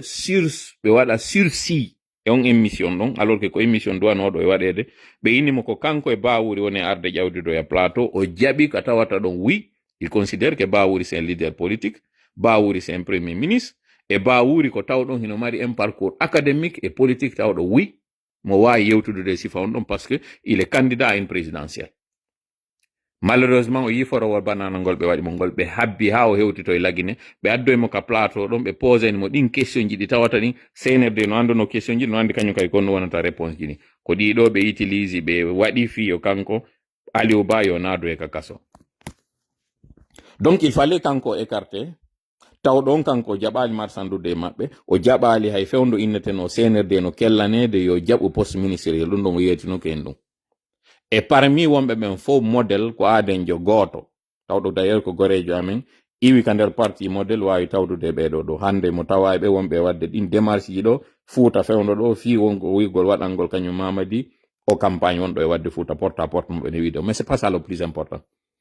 Le plus important ko yon andu tun fi o waw hewtude ɗo lâcheté makko on andir tun il a dû faire des coups bas, il a dû éliminer des gens de manière injuste, de manière arbitraire fi o waw hande ɗo tawa la voie est libre pour lui na personne. ɓeɓe wonɗo yiide ɗo fop o permetti yo taw koɓe candidat mo malide maɓɓe deal. Mi arta noon ka GAC Global Almina Corporation kam yeti on ɗo Aliou Ba fi yo taw hara alternative sincère à la Fouta mo tawa ton si yama il aura du mal à passer avec mo tawa ton il n'a aucune casserole à traîner o yiɗo kamɓe polki ɗo kaɓe ƴetti ɓe dewti hoore makko ɗo ɓeyni injure o ma no konno ɓeyni mo ha e ko offense à chef d'état ɓe ƴetti ɓe waɗi on ɓe monti ɗum ɗon do 7 pièces alors que non arɓe yenni mo nene baba kanko Mamadi hande no takko makko ɗum rien ils n'ont rien fait ils n'ont pas été inquiétés rien absolument goɗɗo immike ɗo ɗe balɗe ɗo yennimo kanko bawuri oɗo kañum kadi waɗaka condamnation rien ko ommeɗo aro e jooɗo e inni woko intelligence artificielle c'est à dire mi anda si ɗo reeni moƴƴa flagrance fussaaki yaagal ɗi Mamati wondi e muɗum e ɗimmoɓe makko ɓen c'est-à-dire ko reteni jano hatta mi ara mi wona désagréable e ko moni yewde kon parce que no metti il est tellement faible qu'il faut d'abord éliminer les forts pour que lui il soit faible, pour que lui il soit fort. Et c'est lui qui prétend être fort. Pour qu'il y ait une véritable, j'essaie de trouver l'expression, c'est-à-dire sachant très bien qu'il n'a aucune chance de réussir même à une élection communale,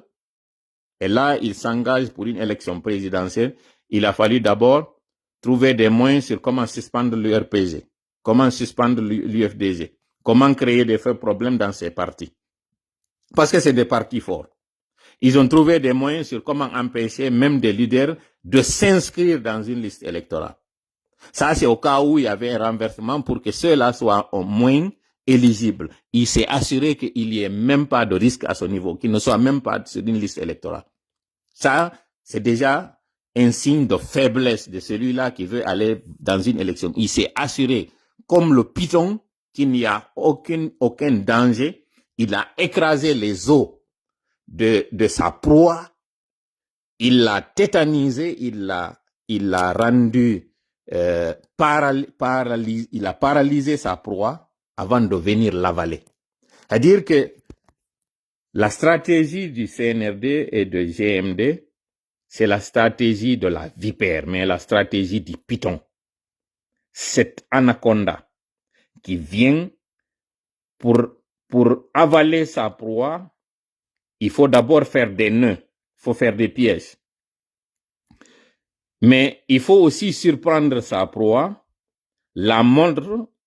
avec une substance qui va d'abord paralyser le corps, faire accélérer le rythme cardiaque, briser les os et venir avaler par la tête. C'est ça la stratégie de Mamadi. Et c'est lâche. C'est injuste. C'est comme le disent les Anglais, it's not fair. Et c'est lui, encore une fois, qui vient bander ses muscles et faire croire qu'il est fort. Mamadi, tu es le plus faible de tous les Guinéens, de toute l'armée et de toutes les créatures que l'être humain a vu. Aliou Ba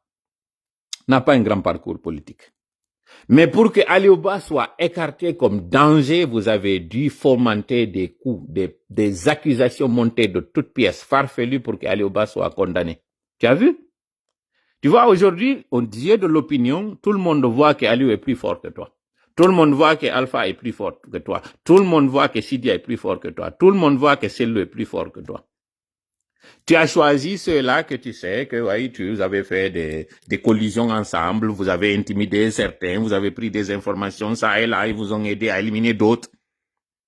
Et ce sont ceux-là aujourd'hui que tu prends comme des figurants pour jouer ton film. Mamadi,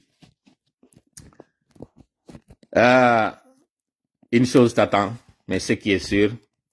tu rentreras dans l'histoire et tu serviras de leçon. Et ceux-là qui t'ont conseillé serviront également de leçon. Tout ce brouhaha, tout cet effort que vous êtes en train de faire, ce qui est triste dans tout ça, c'est que d'abord, ça saute aux yeux, c'est cousu à fil blanc. C'est très amateur ce que vous avez fait. Et on dirait que c'est une tendance, hein. C'est les mêmes qui ont conseillé. On dirait que les chefs d'État de la CEDEAO qui sont restés là ont le même formateur, ont le même conseiller. C'est-à-dire il faut éliminer tout potentiel adversaire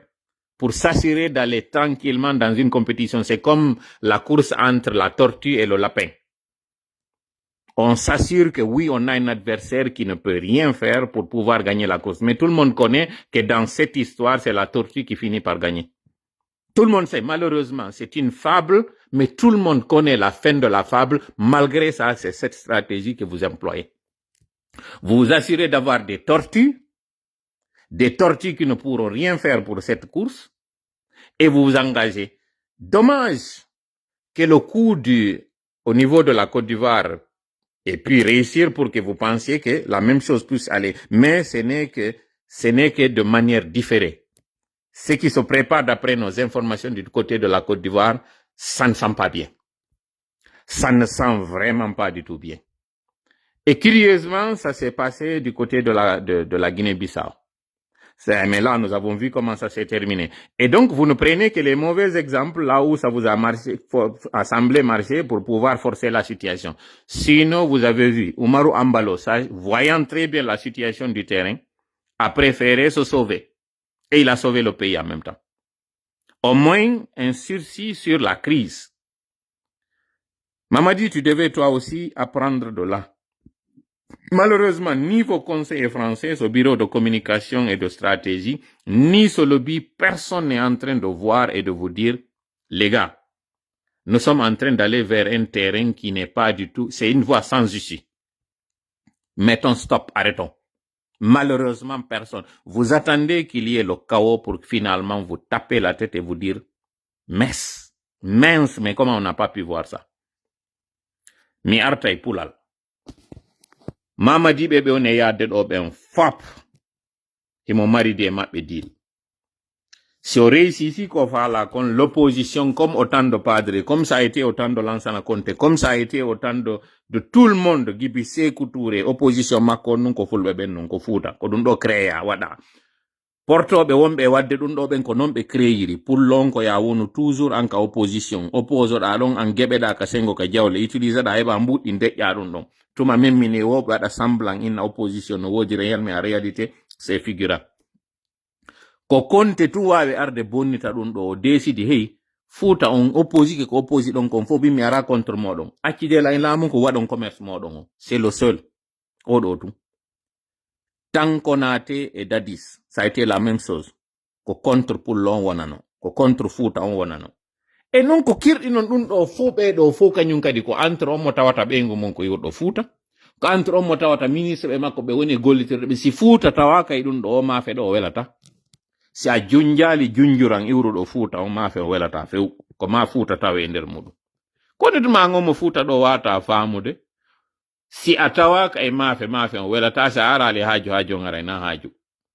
donc andi ko an ɓuri hittude e ko honde tuma kañum kadi hotidini andata ndi leydi ɗo ndi décolata ndi yata tanke si immama innama bon min mi waɗi ko min woni laamoto ɗon oɗo woni ko kanko wonata opposant on sondari ka fittorde mabbe ndi be wadi do ndin ngol buroygol ngol be moƴƴini do ngol be inni constitution no tawa nder ton ka be inni 3 échéances électorales si parti tawa kay mudum hande kadi kanko ara woni d'office éliminé 3 échéances électorales kare on tigi woni éliminé jonnon be wadi référendum mabbe mo tawata on don on inetake ko échéance électorale en tant que tel parce que na compétition mo tawata kambe be tawa mun ko landagol nun ko oui ou non wonno e dum non kono présidentiel o tawɓe ɓen fof kamɓe ɓe tawaka woni parce que par incapacité ou parce que ɓe woni empêché ɗum ɗo woni première échéance ko ɓe hikkoyta ɗo kon ɗum ko législative ji maɓɓe ni finnoygol ɓe joƴƴinoyde on assemblée mo tawata ɗon andi ko 1000 color ka feƴƴoy o ka présidentiel ko on proposition ɗon kañum kadi ɓe waɗoyta ɓe calculer ɓe jonna mo kala pourcentage muɗum mo kala ko jonnoya ko yiyat ɗum ɗon kañum kadi on tigi heɓoyta ka assemblée ce qui veut dire ɗi parti ji noon fi waɗoygol on compétition ɗon ko pression ara ɓe maroy ko maɓe tawe e nder muɗum ɓe ara ɓe wona figiram ɓe jonne kadi ɗen geɓe ɗon boykotuɓe ɓen ɗo les 3 tawɓe ɓen ɓe tawoytake ɗum ɗon kañum kadi ɓe waɗane pression ko ma élément ɓe maɓɓe o yigoy déjà mi nani inde wo ko onno fédéral jo mamum o yiwi UFDG fédéral jo kañum kadi mi anda siko mali emberen e siko fédéral jo popo dara kañum kadi yiwi UFDG ɗum ɗo fof koko minni on kon hankin compétition no entre Sellou Balde e kanko Ousou Djiga e entre kañum kadi Ousou Djiga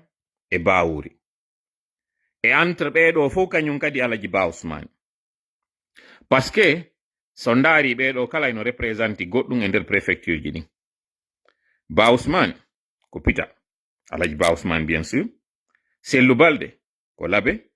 Ousou Djiga ko Gawal oya kañum kadi hombo l'autre que j'ai cité tout à l'heure là parce que ils sont 4 compétitions ji maɓɓe ɗin ton oya Bawuri ko Pita toujours voilà entre non Bawuri e kañum Alaji Ba Ousmane yiltite fewndo ka donkin khalifa ka waɗete mi ala natude ɗon e desuji kon ɗum hara feƴƴuno no waɗirton ɗon iyon ɗon ɓe fof ɓe immino ɓe ari ɓe yankini jibinande Pita fo wari woni e piwum gotum ɓantal Pita wonande ɓe anda ɓen ko organisation wonɗo ɗon tawɗo eno regroupe fof mais organisation wiyeteɗo ɓantal Pita bien que Pita ko UFDG wonno ka gagnino préfecture on ɗon ka mairie ko Pita wonno jogino députation on ɗon UFDG jogino députation on Pita e mairie on ndemo jobere wiyetede ɗo ɓantal Pita ko entre wonɓe pro Bawuri entre wonɓe pro Ba Alaji Ousmane c'est à dire ko UPR et UDRG ko ɓeɗo woni ton mais dans l'application dans la forme ɓay tum no inna ko ɓantal Pita kala jeeyaɗo Pita no jeeya nder ton ino mbulindiranede no naatede nder ton mbulindirane c'est à dire décider ɓe wonɓe ka plateforme naadoɓe yaltina ina oɗo bonni o yaltuma ɗum ko o projet ɗo wona yahide fi muɗum ɓeɗo ko entre pro ɓe Bawuri entre ɓe pro Alaji Ba Ousmane ko ɗum waɗi ñande innano o vidéo mo yiwɗon ɗo Alaji Badru ari yewti ko kaka Alaji Ba Ousmane arano fotta fi on ɗum Bawuri ala galle Pita ɗon ɗe tawata rine ton ko ɗen galle areteɗe fotto e hoore ka muɗum ɗon mi anda si ɗo yiide en fait compétition mo moni on e yaltinande on ko onno ɓe ariri Pita fi on force ɗon no ɓe anéantisiramo ko onno ɓe ariri ɗon hay ɓe bonni fi affaire ngu ngeru fewndo inete juuɗ ngeru lamɓe ka ko ngelu ɗuma ɗon no modi ɓe inata modi ko ngeru lamɓe ka ko ngeru waliyaɓe mi yeggitinde ɗuma on ɗon ko onno ɓe ariri ɓe investi ɗum ɗo ɓe divise parce que hande kadi tawi komo kala e tappo ɓernde mum o yiiɗo fewndo ɗo slogan maɓɓe on ko wiugol Pita kañum kadi udditi gite mum Pita kañum kadi waɗanta goɗɗo ko hoore mum woni e waɗande parce que idée mo ɓe woni e yaltinde on Pita ɗon ko wiugol ngol Pita wallitike mo Labbe wallitike c'est à dire Sellou Daleng wallitike mo Labbe on ɗon wallitaki mo ɓiɗɗo mum mo Pita on ɗon ɓiɗɗo mum no mo Pita on tanto ko wonɓe wiide ko Bawuri dirna fiyo Sellou ar jooɗo ɗon Ba Mamadou waɗi ɗum ɗon ko tanto wonɓe wiide ɓeɗo fof immi ari tawi Alaji Ba Ousmane ka compétition ce qui est vrai Alaji Ba Ousmane fewno 2007 ko Alaji Ba Ousmane tun yawno voti ko assemblée inni modi yo état d'urgence on itte kono comme toujours Alaji Ba Ousmane wona e côté gonga on côté moƴƴi on ha ka lannoyta ɗon Alaji Ba Ousmane bonna fof ni kamɓe Alaji Ba Ousmane wala yiide kamɓe ko ɓe woni wadde kon ko élément ɓe maɓɓe ɓe wonɗon e yiide no yalta waɗa mouvement ji mais hande ɗo Pita compétition on ko Pita o ɓuri wonde par rapport e ɗi a luttuɗi pourquoi Serelak wonɓe wallitade Serelak ɓurɓe ɗuɗude ɓen côté Pita ko ɓe dongol tuma hande ɗo noon kanko billohimo e nder kaso jibinande dongol tuma ɓen tawnoɓe ɓen hino wadde kañum kadi compétition Pita ɗon ɓe tawata ko ɓe dongol tuma woɓɓe e maɓɓe ko kañum waɗuno woɓɓe wiya excli parce que ɓe tawtoyi e Gawal on non frustration wonɗo ɗon entre ngin division gi mi woni wiide ɗon source maggi on kañum kadi ko pari woni en ala wolde ɗo fi goɗɗo taw hande ɗo fatinoke quelqu'un de très compétent quelqu'un de très fort wakkilaniɗo moƴƴa mais estima wondema guerre de clan waɗi e nder UFDG ton ɓe ari oɗo ɓe récompense alimo alaji sellu toujours la même chose ɓe suɓi on mo ɓe faala waɗugol mo UFDG ɗon ɓe waɗali ɓen tawɓe ɓen ko ɗum ɓuri wakkilade voilà le problème mo tawata futande no jogui UFDG no jogui no mettani on figoy ko on famude yollan o live ɗo moƴƴa yiyon mo yalti ton yi on ko honto enjeu o woni tanke non e wawa liide hoore mboddiden anden encore une fois no mi wiiri on non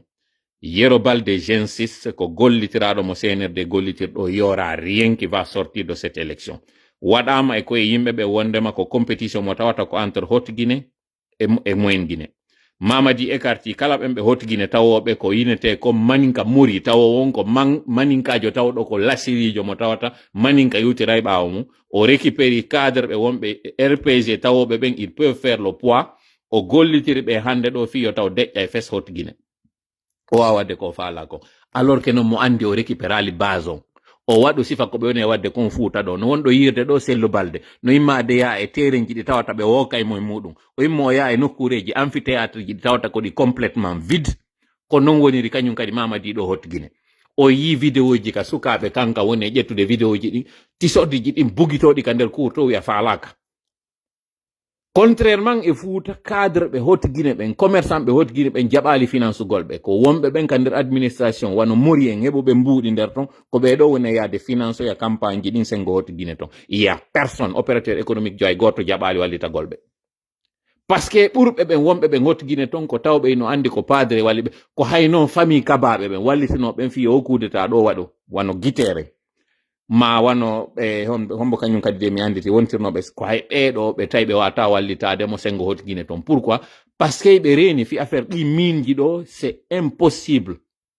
orpailleur ɓe ɓen e hoore ko ɓe sonja ɗo kon fo yo kanko Mamadi yo wawa wadde plein on Haute Guinée o sonja ɗo e mo mari mo malgré ko élimini Kouyaté ko malgré ko élimini kon Ousmane Kaba malgré ɓe o élimine ɓen ton fo Haute Guinée ndaare ɓeɗo fo candidat jo hay goto mo Haute Guinée on ton inneteɗo c'est quelqu'un de connu taw ɗon si inde makko wolama ka nder flawaji to ana kedi ɓen on miɗo andi on ɗon ɗon ɗe wawi yade votanoyamo c'est des inconnus de nulle part ɓe tawata goto anda ka Haute Guinée Yero Balde ɗo kañum kadi miɗo anan ɓe yimɓe no inna ɗo pourquoi alaji Sello ala jonnude consigne fiyo votane mais Yero Balde ko RPG wonno fi on ɗum on ala wiide Alpha Condé yo waɗu consigne jonna inna oɗo ko ɓiɗɗo anni no woniri noon e oya honno Bantama Sow ko ɓiɗɗo an yo RPG votani o wolay pulal o wolay sos o wolay maninka o wolay français o wolay anglais o gasa arabara mo wawi kono pourquoi ko UFDG e Fouta wonɗon e wiide ko matum sutena oɗo e wawa yo votane fiyo ɗum parti makko o mo yiwe muɗum on ala exigeande ɓeɗo yo waɗu la même consigne fi yo votane Haute Guinée on ton pourquoi alors ɓe anda ɓen ko kankan o jangi sina mi fayu kanko Yero Balde ɗo et il a fait aussi la Côte d'Ivoire fewndo ɓe soñjano ka université ji fi Alpha ko Côte d'Ivoire o yawno o naɓoye ɓe o joƴƴini ɓe wallitiɓe ɗon ɓe woni ɗon so jentitiki accent makko français on domo yewta kanko Yero Balde ko accent ivoirien o jogi pourquoi non ko wonɗon exigeude ko goɗɗo mo tawata n'a aucun problème avec lui mais n'a pas de lien en particulier aussi avec lui on ko ɗo yo jonnu consigne fo yimɓe ɓe yaw votana on ɗo et dire est ce que ça va un peu dans vos têtes on wonɓe wadde ɗum ɗo est ce que wiɗo réfléchi sude moƴƴa ndaron pourquoi ngin injustice wiɗo donc ɗum ɗo fof ko fiye yano e makko kanko Yero Balde wonoya a wasi o réussi so yaali ko parce que en waɗi campagne wi contre makko c'est pas ça na campagne contre Yero Balde on ɗe wadde nous nous érigeons contre la duperie, la tromperie et la fourberie. Ko ɗum woni en jaɓata. Parce que no mi yetori on non yiltite waɗon enquête on andon ko no tawiri Global Almina Corporation ɗo jaɓitama ɗuma muɗum o. Fewndo ɓe ari ɓe arno ɓe promiti ɓeni ɓe waɗa raffinerie fiyo ɓe hendo. Fiyo ɓe jonne permis d'exploration et d'exploitation on ɗiminji ɗuma on zone ji ɗi ɓe joginoɗi. Commande on waɗa few matériel on ton doano arde tippine on raffinerie moƴƴine few lagine pour x raison mi anda kon ɗo waɗoy ton ɗin matériel ji commandaji ɗon fof itta naɓa e pays gono ton débarquoya ton moƴƴina donc sowndiɗo ɓe on yoɓe waɗu ɗum il n'est pas loin de Yero Balde sowndiɗo CNRD on holli ɓe faayi on wondema sen naɓi ɓeɗo justice e wawa yaade heɓo en gonga parce que engagement mo ɓe ƴetti on ɓe arali ɓe wawi wadde engagement maɓɓe on ka contrat ko ɓe signi ko ɓe waɗa e raffinérie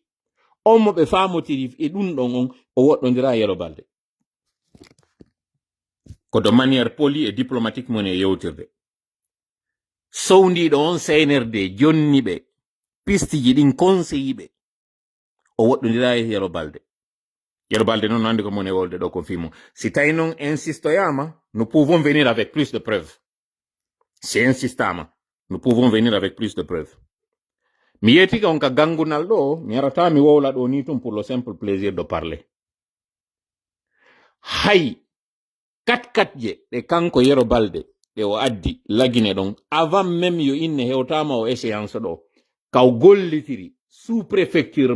ɗuma hoɗɗo maɓɓe gon préfecture tugue on koyin on ka gollitira kon tigi tigi ɗin association ji ɓaraɗi e muɗum par ce que mi yettinoke on hari projet on nun candidat jo CNRD on nun komo farana ko on duwano wonde candidat jo on ɗo mi yettike on ko civil jo contrairement e kankan hay ko civil ɓe nayo contre militaire jo goto farana ko militaire ɓe nayo contre civil jo goto on civil jo ɗon on deal ɗo respectaka on deal mo respectaka ɗon non mi yettinoke on e saayi fi neɗɗo mo tawata ko siɗɗo waɗanoɓe ɓen ka chance ɗuma ɓe mawɓe ɓe waɗuno kon hay ɓe innata ɓe modi ko Ibrahima Sori mi sikki ɓe wiyete ka chancellerie mi sikki ko noon ɓe wiyete ɓe mari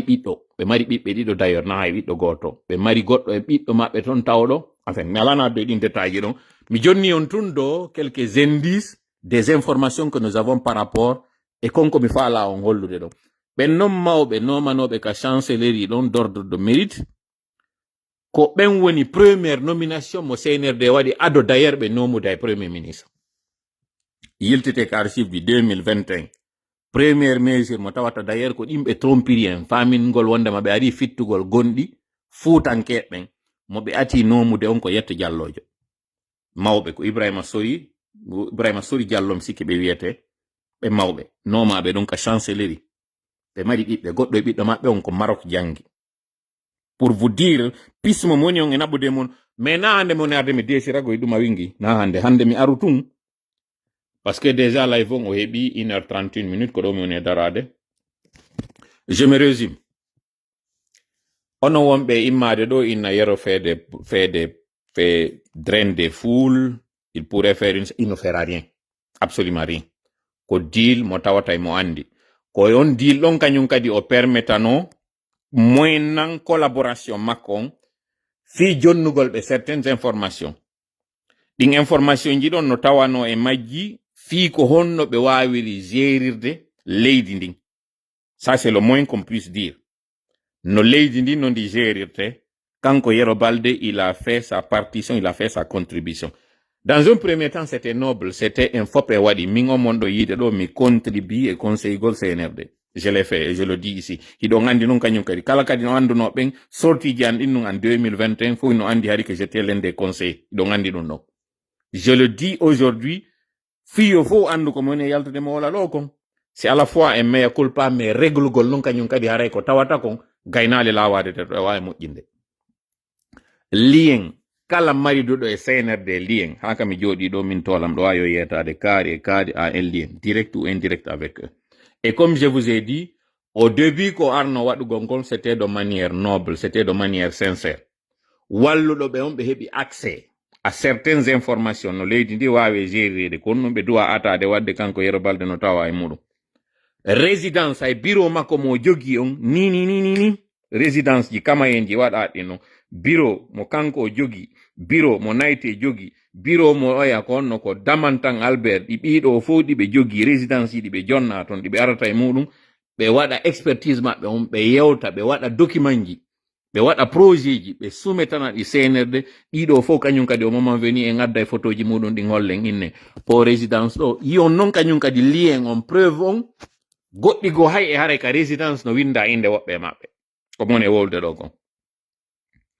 goɗɗo noon aray ɗo joni inna ɓe soodu ɗi résidence ɗi mon e wolde ɗo fi muɗum non ɗi résidence ɗi mon e wolde ɗo fi muɗum na waɗaɗi pour une vente taw fuɗɗaka e majji mais déjà inde woɓɓe maɓɓe no waɗa e plaque ji ka natugol ɗin cuuɗi ɗi mon e wolande on ɗo fi mum résidence ji ɗin kama hen ɗiɓe darni ɗin ɗo neɓirali non. Donc ko wonande on mo anda sikkata haray nandi Yero Balde n'a aucun lien avec le CNRD. Il a bel et bien un lien avec le CNRD. Mi falno ko arde ha hewta e au niveau ɗo parce que comme j'ai dit encore une fois, ngo cippiro mi ala siɗɗo e muɗum. Ka welatala wo ka welatalan kam mi yiɗuma wo ka hiɓɓuduɗe wo so ari a ɓatoniri e CNRD ka CNRD combattete ɗon a combattete ɗon. Ça, il faut que faut joga en mentalité. Non? Je n'ai rien contre lui, comme je vous ai dit. Il est ici d'une famille très noble. Il est ici d'une très bonne éducation. C'est quelqu'un de très intègre. Mais pour cette fois-ci, Fio Wao Heboude Salima, quand il a collaboré avec le CNRD. Si tawi on dogi redu ben o yeika redu ben ande idon hewtude kanyum kadi be firtade kono ngande. Il n'y a personne so yi Mamadi Jabari yaltude ka wondon o préféri immingol yimbe be yabe wada semblant katawata c'est simplement pour les images. Yo filme in score mo hebo yon ça se comprenne. Il y a eu des gens qui sont allés dans toutes les préfectures, dans toutes les sous-préfectures, dans toutes les localités, be wadi porte à porte, be yewti be sensibilise donc ko résultat do yobi. Alors que non be wonbe yaltude wada ngin communication wi font délibérément. Ils font fi délibérément de quelques faits. C'est quoi ces faits? Mamadi ne devait pas être candidat. Ça, c'est d'abord le premier fait. Le deuxième fait, Motawatao, Mamadi a dû éliminer des candidats et non des moindres. Pour les mettre à côté, il est venu de manière injuste et de manière, j'essaie de trouver l'expression qui colle. L'expression qui colle, c'est de manière frauduleuse. C'est même pas de manière frauduleuse, parce que frauduleuse, c'est pas le terme qui scie le mieux. C'est bon, l'expression me viendra, mais il a dû passer par des moyens, par des pratiques malsaines pour pouvoir atteindre son objectif. Donc, le bon sens aurait voulu qu'on rétablisse, qu'on mette à l'évidence les faits et rien que les faits. En expliquant que Mamadi est tout sauf un candidat. Mamadi est tout sauf un politique. Mamadi est tout sauf quelqu'un de juste. Il n'est pas juste. Il a fait des pratiques incommodes, des pratiques injustes, des pratiques... le terme, il est coincé et c'est ça mon cerveau. Lorsque je n'arrive pas à trouver le terme qui colle à une chose, je deviens bloqué. Vous savez, déloyal, c'est le mot déloyal que je cherchais. Le mot déloyal, il est en train de la faire à la déloyale. C'est de manière déloyale, Mamadi est en train de s'engager dans une compétition, comme j'ai dit, comme le lapin et la tortue. Il pense pouvoir être plus rapide. Il a choisi un adversaire qu'il sait que cet adversaire ne pourra rien faire. Comme la fable, c'est la fable de La Fontaine, hein, c'est ça, si je m'abuse. C'est la fable de La Fontaine. Il a choisi une course où d'abord, il a choisi tous les juges de la course. Il a choisi la piste pour la course. Il a choisi le moment de la course. Il s'est entraîné très bien pour sa course. Il a tout préparé et là, il a choisi une tortue pour faire la course. Alors qu'il pouvait choisir des chevaux, il pouvait choisir des gazelles, en tout cas, il pouvait choisir des antilopes pour pouvoir faire cette course-là. En tout cas, des animaux qui sont à la hauteur de ses cuisses pour pouvoir courir. Mais il choisit des tortues. Et ce sont ces tortues-là qui, lui, il veut engager. Mais par la force des événements, puisqu'il a été déloyal,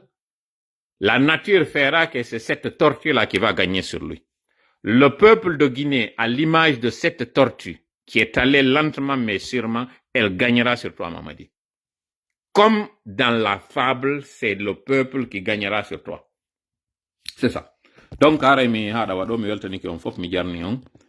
Mamadi ɗaɓɓi kekuje ɗe tawata ɗe wawata dogude kanko ko sarire nden o inni kanko e kekuje ɗe yoɓe waɗi du dogudu. Kombo wawoyta gañoyade ɗon, kombo wawoyta folude, kombo adoyto hewtoyde. Kono waɗuɓe ngol tindol ɗon ko français ɓen waɗi ɗum. Ɓe wi'i ɓayi kañum kekuwal ngal fokkiti ngal anduno kangal ngal amali ngal yaari doy. sarire nden ka hoolagol mayre wondema nde jamfike nde dogi ha nde lahoy nde nokku go nde jooɗo e nokku go ɗon nde ɗaani kekuwal ngal e nder ko ngal woni e yaade ko ngal heɓi ko wallitongal ton ngal wawi wuggoyade tinna kangal do yawoyno fooloy sarire nde nde wawano folde ɗum ɗo ko tindol ngol fof andi hollugol ngol wondema si a jamfike ko ɗum woni ko walano yaltinede e ngol tindol ɗon ko wondema kala tawɗo on o jamfike e goɗɗum jamfa kanko e makko heltoyta wonɓe conseil de no mamadi ɓen ko France ɓe woni on biro wonɗo e conseil de ɗon mi yetinoke on ɗo minni on wawɗo kaka hoore tappata wawaɗo kadi kaka hoore tappete hara en joni ndiri rendez-vous si Allah jaɓi jama on fof anda du lundi au mercredi je suis injoignable hay son tantali je suis injoignable du lundi au mercredi complètement injoignable si on addi kadi message e nder ɗi période ji ɗo jeudi e vendredi hewto e message ji ko aroya taw message mo accino ɗon on o wunoyke o mutoyino few hara mi watamo andude donc ɗum ɗo ko wonande ɓen wonɓe felude sikka mi sali jabagol on si mi yalti ɗo joni ka réseaux sociaux ji ɗo min gayni wadde ɗo feedback on min daari live on ɗo min tiri conclusion leçon ji ɗin par rapport à ce qui a marché ce qui n'a pas marché si mi ɗannini réseau social an on ɗo jemma ɗo lutti kañum kadi alarba kikiɗe mi wawoyma udditoyde hande kadi mi humpodire ɗum ɗo ko wonande ɓen sikkuɓe ɓen mi sali hara jabagol on ma mi weddite muɗum je suis injoignable ɗe balɗe ɗo tatino hare ko si woni alarba kikiɗe alkamsa juma on mo tawa ton hiɗen andi kadi mi anditina jama on e wi horugol alkamsa kala horen e hoore no laaɓiri fewten makko kanko Allah sabu kanko Allah mo jogi solution o fellite non imo addande non kañum kadi mandeji koye solution o mo addande min mi ala commentude ka wona wiyede ɗo ça ne va pas hakkunde mi ala commentude no mi wiri on non andi habbiɗo Allah holorɗo mo hawjata o townata kadi balde parce que a townayɗe tun Allah yiɗa wonɗo mantagol o yiɗa tawɗo on kulla muhtalin fakhur o yiɗa ko yiɗi halfimo alhaali maɗa on man yattaqillaha yaj'al lahu makhrajan wa yarzuqhu min haythu la yahtasib makhrajan on ɗon ngol lawol ngol waɗanta on tigi ɗon hulmo tun kanko Allah fawɗa e makko sattata ɗo ha jaɓen natugol e sirkuji maɓɓe ɗin sattata yo Allah dandutana e waɗata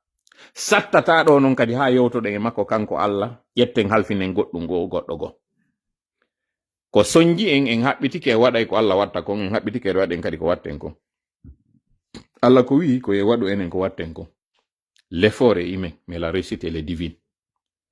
wonugol ngol heɓa polgal ngal kaka Allah yurata kono inni e wakkilo ndi pallardi ɗo